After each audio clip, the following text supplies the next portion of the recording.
Welcome back to Risk and Resilience podcast, and you're with your host, InfoSec Fox. This is our first podcast of 2025. Therefore, I wish my listeners a happy, healthy, and successful 2025. In this week's podcast update, week 2 of 2025, I will be covering the following. Volt and Salt Typhoon Chinese state-sponsored actors are hacking America. Hackers breached location data giant Gravy Analytics and threaten to expose personal movements. A study reveals alarming capabilities, revealing AI spear phishing, which now matches human experts. The UK Ministry of Defence demands stronger cybersecurity from its supply chain. And a geopolitical cyber warfare with Philippines and China clash over hacking claims. So first of all, let's talk about how Volt and Salt Typhoon Chinese state-sponsored actors are hacking America. This is an ongoing topic that's both fascinating and frankly a little terrifying. The evolving cyber warfare landscape between the US and China is not just about stealing secrets anymore, it's about strategic positioning for potential conflict. Forget the old image of clumsy hackers, we're now talking about highly skilled state-backed cyber hackers. So let's start with what's happening on the ground, or rather in the networks. We've got these two main hacking groups to talk about, Volt Typhoon and Salt Typhoon. Volt Typhoon has been busy infiltrating critical US infrastructure. We're talking about water utilities in Hawaii, ports in Houston, and oil and gas processing facilities. They're not just poking around, they're embedding themselves sometimes for years, studying systems and periodically testing access. At a regional airport, they will check in every 6 months to make sure they could still get in. In one case, they spent at least 9 months in a water treatment system, moving around the network to fully understand how it worked. Imagine someone lurking in the shadows of our essential services. The goal seems to disrupt the US in the event of a conflict, especially concerning Taiwan.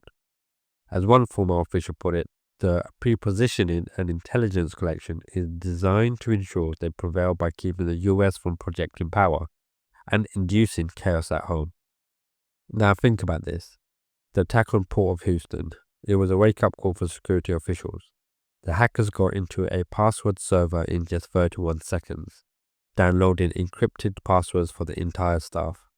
That's how quickly they can compromise the infrastructure. And this wasn't just about espionage. It was about potential disruption and chaos.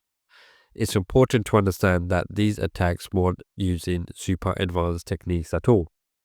They were all using old routers that weren't getting security updates anymore as backdoors into larger networks. It's kind of leaving your front door unlocked, an easy way in if you knew where to look. And in some cases, they got in because of a simple lack of multi-factor authentication.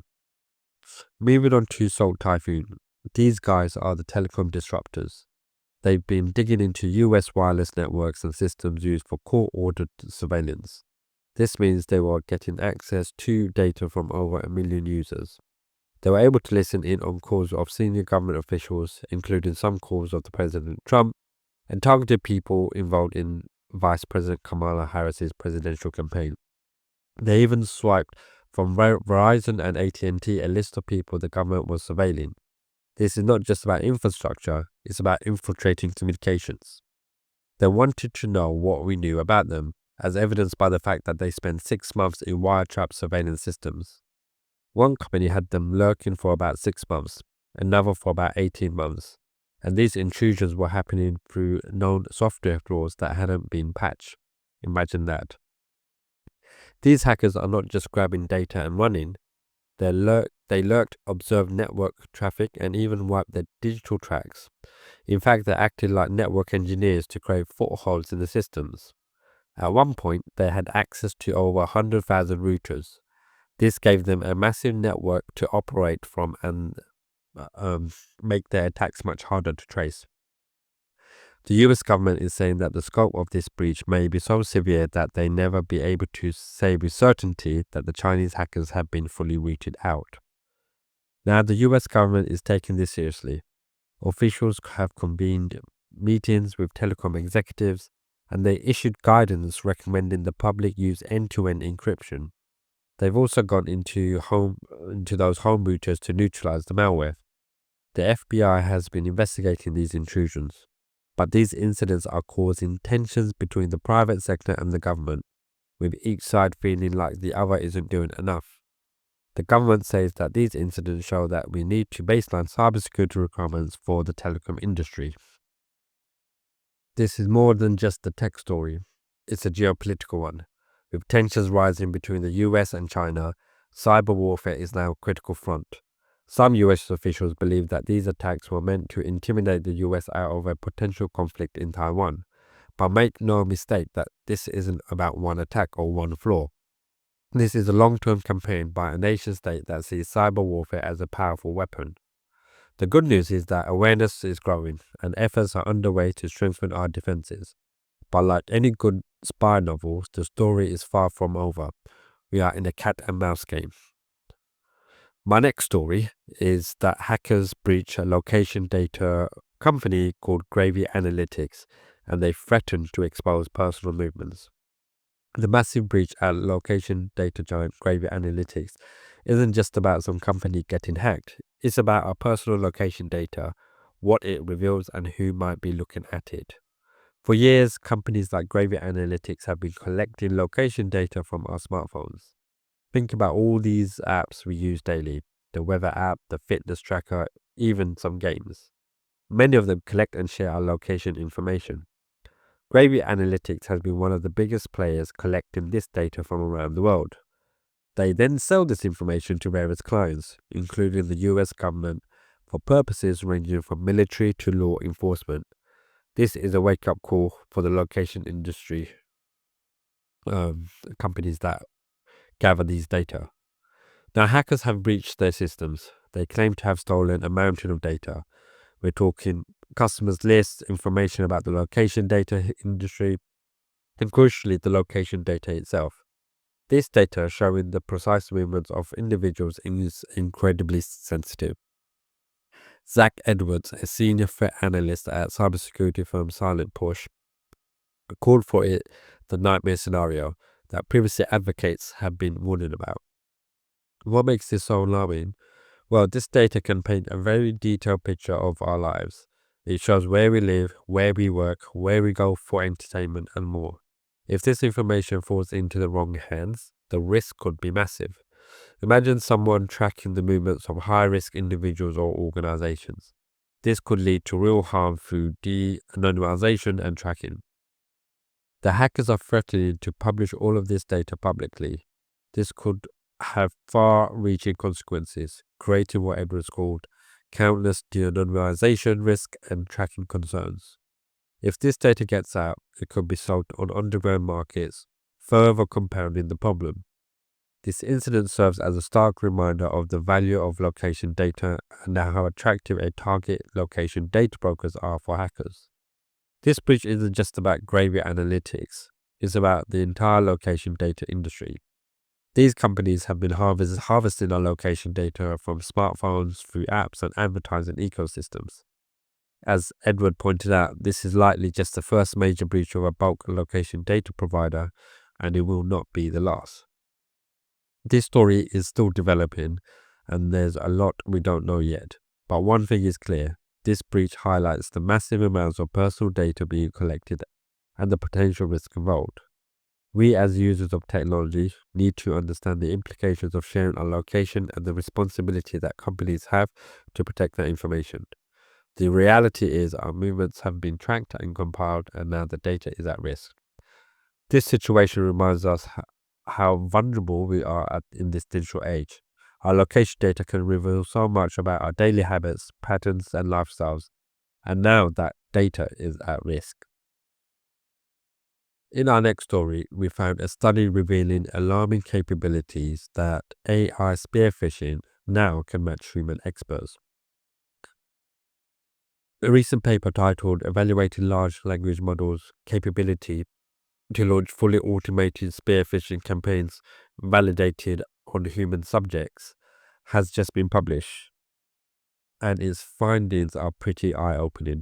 This study evaluated how large language models can create spear phishing emails compared to human experts and previous AI attempts. The results? Well, all I can say now is AI is now matching human experts and far suppressing previous benchmarks. The researchers set up 4 different email groups with a total of 101 participants. A control group received arbitrary phishing emails and had a 12% click-through rate. That is, 12% of people who got the emails clicked the link. Emails written by human experts saw a 54% click-through rate. Here where it gets interesting. Emails generated by fully AI automated system also achieved a 54% click-through rate, performing on par with human experts. Finally, emails using AI with human in the loop scored a 56 click-through rate. That's a significant jump from the control group and an improvement over past AI attempts. What's really impressive and a little scary is how these AI models are doing this. They're not just randomly generating text. The researchers developed a custom tool that automates the entire spear phishing process. This tool gathers information about the targets and creates personalized vulnerability profiles for each person.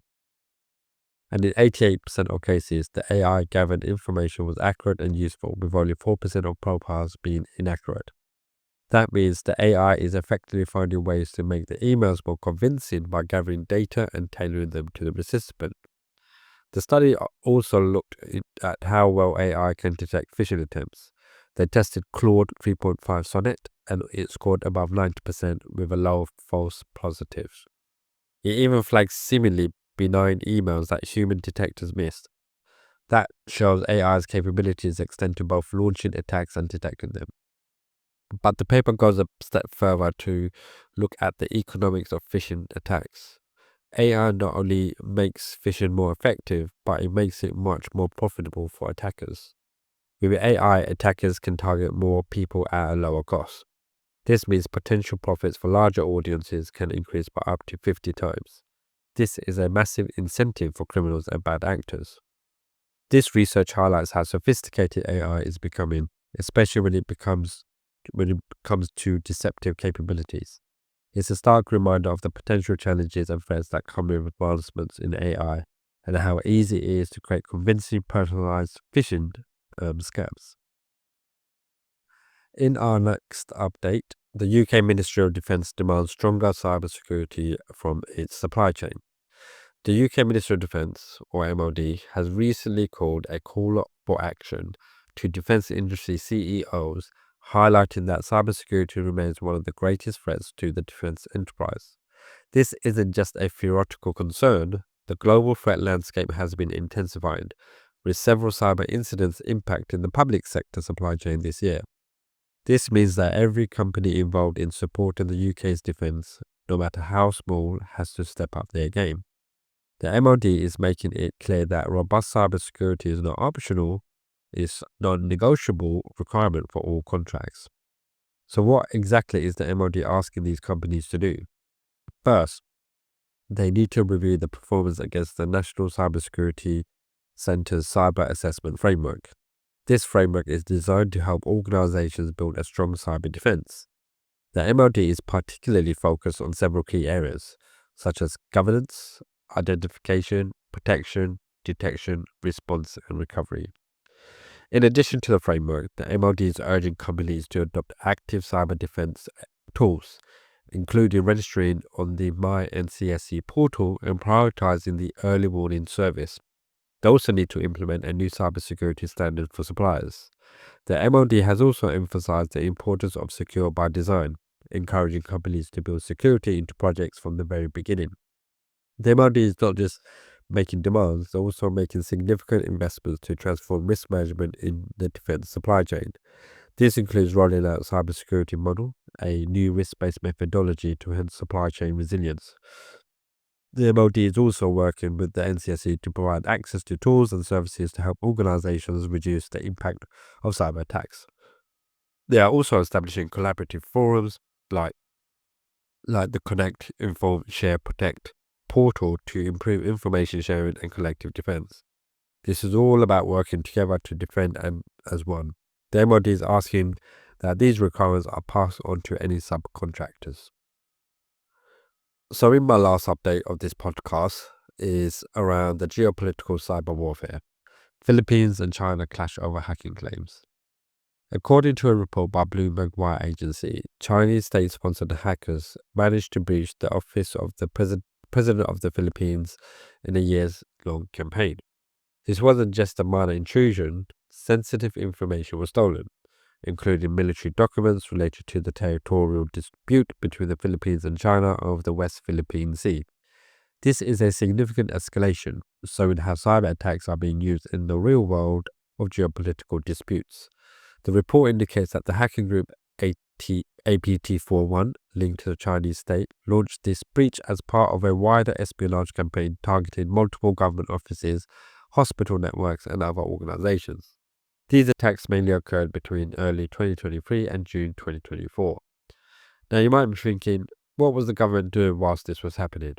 Well, it appeared that the OPS was aware of the breach and had contacted cybersecurity experts who initially discovered and reported their hack as early as 2023 and again in August 2024, requesting further information. So it was not a surprise attack. However, the government's official stand, led by the Department of Information and Communications Technology, Secretary Ivan Yu, is that while there have been constant hacking attempts, no sensitive data was actually compromised. According to Yu, government forces were able to detect and thwart these attempts.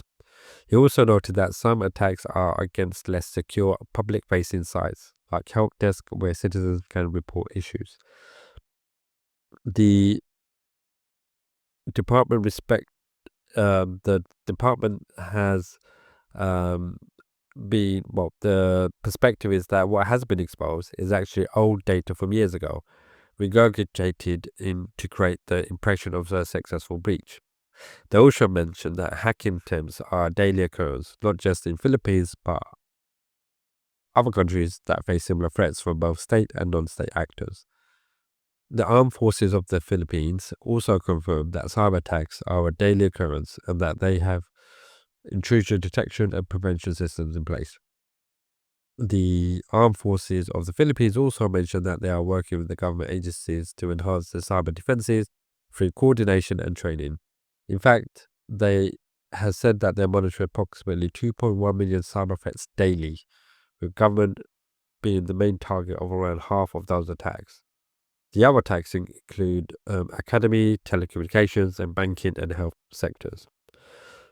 On the other side, the Chinese ambassador to the Philippines, Huang Zilin, has denied the report, stating that China opposes any unjustified labeling or groundless accusations. He also said that China is opposed to and cracks on hacking and cyber attacks. Huang suggested that the report is a hype farce designated to create geopolitical instability. Huang also claimed that the US and other countries are providing technical support to the Philippines and are somehow behind these accusations. So what does all of this mean? It seems like we have a classic case of he said, she said, with the Philippine government downplaying the severity of the breach and the China denying any involvement. But the key takeaway here is that the cyber attacks are a real and constant threat, especially in the geopolitical arena. That's it from me for this week, and catch up with you in the next episode.